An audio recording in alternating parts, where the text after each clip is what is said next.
Salam jumpa saudara-saudara. Saya Pendeta Dani Purnama. Kita berjumpa lagi dalam Sapaan Gembala pada hari ini. Bacaan kita pada hari ini diambil dari Lukas 2 ayat 10 sampai 12. Lalu kata malaikat itu kepada mereka, "Jangan takut, sebab sesungguhnya aku memberitakan kepadamu kesukaan besar untuk seluruh bangsa. Hari ini telah lahir bagimu Juru Selamat, yaitu Kristus Tuhan di kota Daud. Dan inilah tandanya bagimu. Kamu akan menjumpai seorang bayi dibungkus dengan lampin dan terbaring di dalam palungan."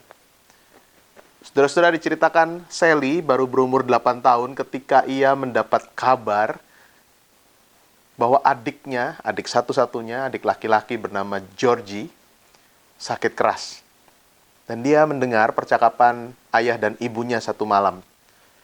"Sakit anak kita ini begitu parah," ayahnya berkata. "Hanya keajaiban yang bisa menyembuhkannya sekarang." Sally kemudian pergi ke kamarnya dan mengambil celengan dari tempat tersembunyi. Lalu dia keluarkan seluruh isi celengan itu, hitung dengan cermat, 3 kali dia menghitung, dan kemudian dengan membawa uang yang ada, Sally menyelinap keluar dari rumahnya dan pergi ke toko obat di sudut jalan. Ia menunggu dengan sabar sampai para petugas di toko itu memberi perhatian padanya. Salah seorang dari mereka kemudian mengatakan, "Apa yang kamu perlukan, Nak?" Sally mengatakan, "Adik saya sakit dan saya ingin membeli keajaiban untuk kesembuhannya," saut Sally. "Apa yang kamu perlukan?" Dengan agak terkejut, pegawai toko obat itu bertanya.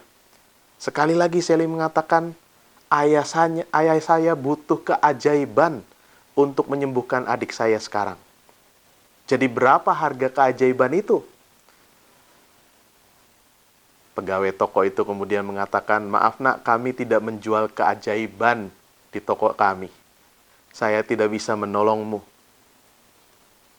Tapi Sally tak mau berhenti untuk berusaha. Dia katakan, "Dengar, saya punya uang untuk membeli keajaiban. Katakan saja, berapa harga keajaiban itu?" Saudara-saudara, dunia saat ini memang membutuhkan banyak keajaiban. Seperti dalam cerita tadi. Masih banyak orang yang hidup dalam berbagai kesulitan, penderitaan, kemiskinan, sakit, penyakit, dan persoalan-persoalan lain yang berat.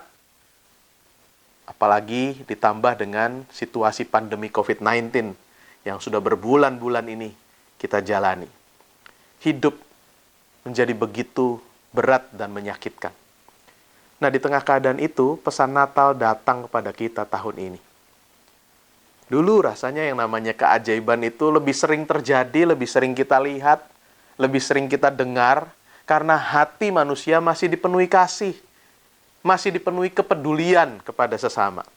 Sementara di tengah dunia sekarang ini, yang katanya makin modern dan makin maju itu, sedunia yang dipenuhi juga dengan berbagai persoalan berat ini, yang namanya keajaiban itu benar-benar menjadi sesuatu yang amat langka.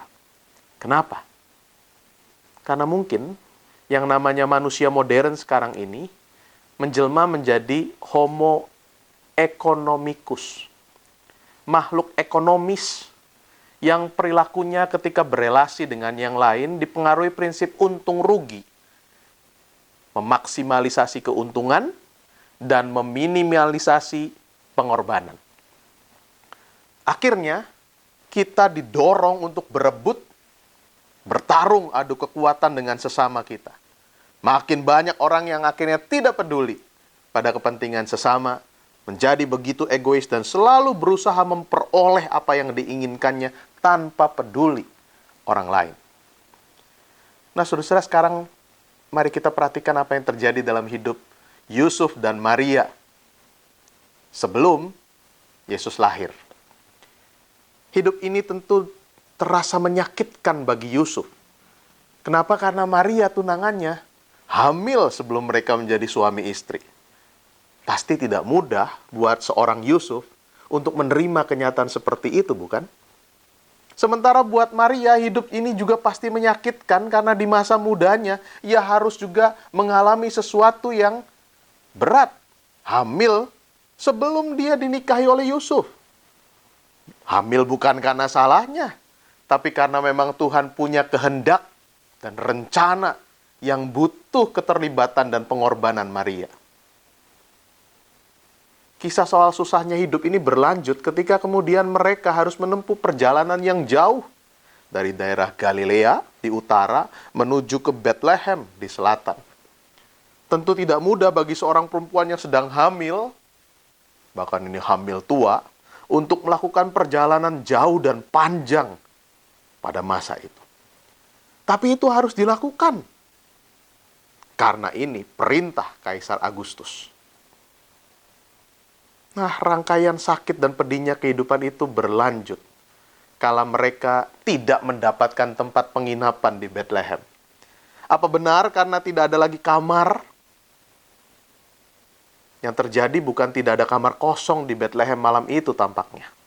Yang dikatakan Alkitab justru tidak ada tempat bagi mereka.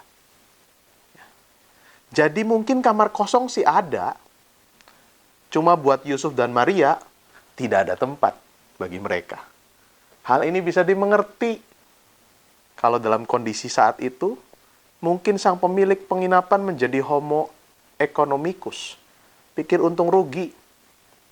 Ini permintaan tentang kamar sedang meningkat. Di tengah banyaknya orang luar kota datang untuk ikut sensus penduduk. Penginapan tentu menjadi sangat mahal, sedangkan Yusuf dan Maria hanyalah orang-orang sederhana. Lagi pula Maria sedang hamil tua. Kalau sampai melahirkan di penginapan, pasti akan merepotkan sekali. Belum lagi suara tangis bayi bisa mengganggu tamu-tamu lain. Jadi dalam hitung-hitungan bisnis, tentu rugi menerima mereka menginap. Karena itu bagi mereka maaf, tidak ada tempat. Kisah Natal di Injil Lukas masih berlanjut dengan betapa tidak mudahnya dan betapa menyakitkannya hidup ini. Ada gembala yang di tengah malam pun mereka harus ada di tengah padang untuk bekerja. Mereka adalah gambaran kelompok manusia yang terpinggirkan, tersisih, lemah, dan tak berdaya. Tapi, nah ini dia berita Natalnya. Rangkaian pedih, sakit, dan beratnya kehidupan itu diputuskan dalam peristiwa Natal. Para malaikat membawa kabar Natal yang pertama kepada para gembala itu. Isinya jelas, jangan takut. Sesungguhnya aku memberitakan kepadamu kesukaan besar untuk seluruh bangsa. Hari ini telah lahir bagimu juru selamat, yaitu Kristus Tuhan di kota Daud. Pertama-tama kabar itu sampai, jangan takut. Bagi orang-orang yang terpinggirkan, dan ketakutan itulah kabar Natal pertama kali disampaikan. Dan Allah mau agar umatnya tidak tenggelam dalam ketakutan, karena kehilangan harapan menghadapi beratnya kehidupan. Karenanya saudara-saudara, momen Natal harus menjadi momen untuk mengalahkan rasa takut dan menumbuhkan pengharapan. Natal harus menjadi momen kasih dan penuh bela rasa yang ditunjukkan untuk mengusir ketakutan serta mendatangkan kesukaan besar.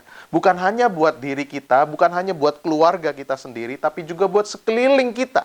Terutama buat saudara-saudara kita, rekan-rekan kita yang mengalami berbagai persoalan hidup yang membuat mereka lemah dan tak berdaya. Katakan jangan takut kepada teman-teman kita. Katakan jangan takut pada orang-orang di sekitar kita, mungkin pada anak-anak kita, orang tua kita, pasangan kita, teman sekerja kita, teman sepelayanan kita, sesama kita yang sedang mengalami kesusahan dan pergumulan. Katakan jangan takut, karena ada kita yang bisa bahu-membahu mengatasi masalah. Katakan jangan takut, karena ada kita yang bisa bergerak bersama, yang mau peduli dan berbagi, meringankan beban yang bagi mereka yang lemah dan tersingkirkan. Yang kedua yang kita belajar adalah hari ini dikatakan telah lahir bagimu juru selamat, Di sini dipakai istilah hari ini. Bukan hari itu. Saat ini, bukan saat nanti. Ya. Berita Natal selalu bicara untuk masa kini dan menyapa kita sekarang ini. Karenanya Natal bukan soal hari lain, hari itu, tapi hari ini. Natal adalah peristiwa hari ini, saat ini, sekarang ini, dan di sini. Istilah juru selamat, menariknya ini dalam bahasa Yunani pakai kata soter, yaitu orang yang membebaskan, atau orang yang memelihara seseorang yang sakit sampai sembuh. Jadi tidak tanggung-tanggung, memelihara seorang yang sedang sakit sampai sembuh, memulihkan dan menyembuhkan. Itulah yang dilakukan oleh Sang Juru Selamat yang lahir di kota Daud itu. Dan itu yang Tuhan mau untuk kita rayakan pada masa Natal yang istimewa tahun ini, karena dirayakan di tengah pandemi. Natal menjadi momen demonstrasi kasih Allah yang menyelamatkan manusia. Karenanya kita juga dipanggil untuk membagikan karya keselamatan itu kepada sesama. Natal bisa jadi momen bagi kita menyediakan diri menjadi soter tadi. Penyelamat dan pembebas bagi sesama yang memulihkan, memelihara bagi yang lain. Buat teman-teman yang sedang kehilangan semangat hidup, karena kehilangan pekerjaan, karena sakit penyakit yang diderita berkepanjangan, kita bisa menjadi soter yang mengusahakan sekuat tenaga pemulihan buatnya, merawatnya dengan penuh cinta kasih dan mendampinginya untuk berbagi kekuatan. Bagi sesama yang sedang kesulitan menerima kenyataan pahit yang melanda hidupnya, terutama karena COVID-19 ini, kita bisa menjadi soter yang memberikan diri sebagai sahabat yang mau mendengarkan, mau membagikan pencerahan, dan mau menolong, menopangnya dengan sekuat tenaga. Yang terakhir adalah ada kesukaan besar karenanya. Kehadiran Juru Selamat yang membebaskan, memulihkan, dan memelihara itu menyebabkan kesukaan yang besar. Kesukaan yang besar itu kemudian terjadi dan dialami seluruh ciptaan, karena Allah punya ruang di hatinya untuk berbela rasa dengan manusia. Ia mau membagi putra tunggalnya bagi keselamatan manusia. Karenanya Natal juga harus jadi momen kesukaan besar bagi semua orang. Kalau seandainya kita punya ruang di hati kita untuk yang lain, tidak hanya untuk diri sendiri. Natal sebagai momen kesukaan besar bagi semua orang itu bisa mewujud kalau kita rela berkorban untuk yang lain. Nah, sekarang kita lanjutkan cerita yang di awal tadi. Mendengar percakapan Sally dengan pegawai toko obat tadi. Seorang pria berpakaian rapi berhenti sejenak dan bertanya, "Nak, keajaiban jenis apa yang diperlukan adikmu?" Sally dengan cepat mengatakan, "Saya tidak tahu." Air mata mulai menetes di pipinya. "Yang saya tahu, adik saya itu sakit parah. Dan mama papa saya bilang, ia sangat butuh operasi. Tapi orang tua saya tidak punya uang untuk membayar operasi itu. Saya punya uang ini." Pria itu bertanya, "Berapa uang yang kamu punya?" Dengan bangga Sally mengatakan, $1 dan 11 sen. Dan itu seluruh uang yang aku miliki di dunia ini. Wah, kebetulan sekali, kata pria itu sambil tersenyum.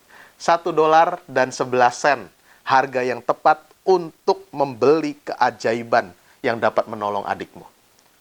Lalu pria itu mengambil uang dari tangan Sally, dan kemudian menggenggam tangan Sally sambil berkata, "Ayo bawa saya menemui adikmu, saya juga ingin bertemu dengan orang tuamu."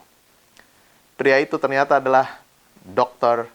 Carlton Armstrong, seorang ahli bedah terkenal pada masanya.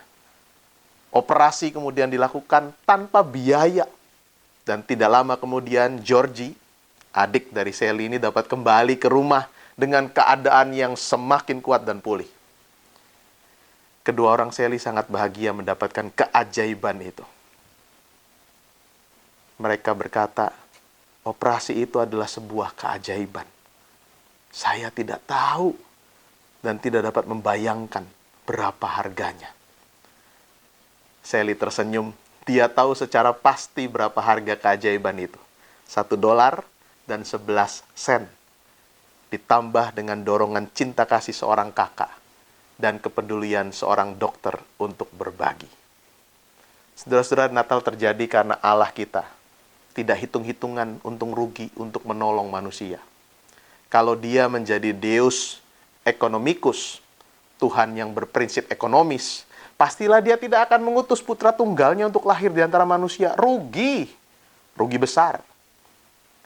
Tapi Natal adalah saat Allah penuh kasih dan berbela rasa mau jadi sama dengan manusia. Deus Humanissimus. Allah yang mau jadi sama dengan manusia. Allah yang mau jadi manusia. Karenanya tak segan, ia hadir di tengah-tengah dunia. Memutus ketakutan dan membawa kabar kesukaan. Makna Natal di masa pandemi ini juga menjadi momen kita untuk mau jadi pribadi yang mau hadir bagi sesama. Mau peduli bagi mereka yang tersisih. Lewat kitalah Allah terus hadir, memulihkan dan menyembuhkan sesama yang mengalami berbagai persoalan dan pergumulan.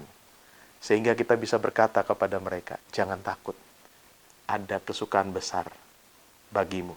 Karena hari ini telah lahir seorang juru selamat. Selamat Natal, Tuhan memberkati. Mari kita berdoa. Tuhan yang Maha Kasih, kami menjalani hidup yang tidak mudah. Kadang hidup itu begitu menyakitkan. Ada banyak persoalan berat yang kami jalani, ditambah persoalan karena pandemi COVID-19 yang berbulan-bulan belum juga mereda.